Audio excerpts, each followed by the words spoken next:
A CPU, Unidade Central de Processamento ou processador, é um componente que funciona como o sistema cerebral de um computador. Porém, em vez de realmente pensar como um cérebro, o funcionamento básico da CPU é movimentar os dados de todo o sistema através de formas definidas por programadores de computador. A CPU funciona executando essencialmente três funções básicas: receber a entrada de dados, processá-los e fornecer os dados de saída. Essas funções são a essência de qualquer funcionamento de qualquer CPU.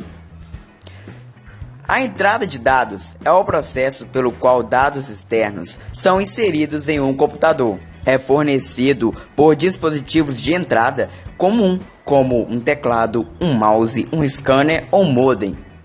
Depois que o computador analisa os dados fornecidos, esses dados são então processados pela CPU. A saída desses dados é o resultado final do processamento dos dados inseridos no sistema.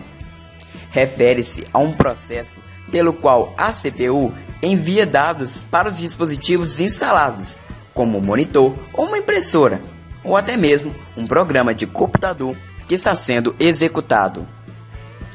Os dados de saída podem ser armazenados temporariamente ou permanentemente, ou seja, o computador deve ter uma maneira de armazenar esses dados durante o processamento.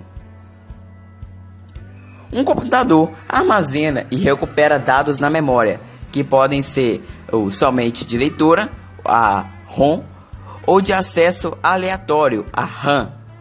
ROM é a memória permanente, que retém os dados mesmo quando o sistema está desligado.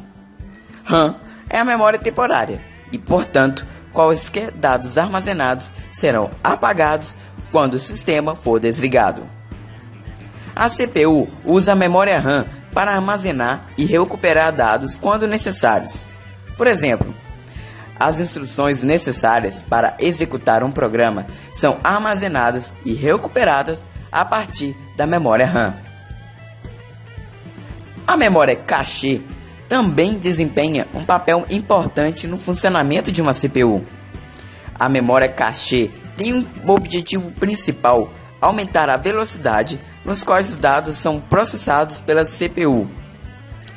Sem esse componente, o computador funcionaria muito lentamente, já que a CPU seria obrigada a esperar por dados enviados a partir da memória principal do sistema.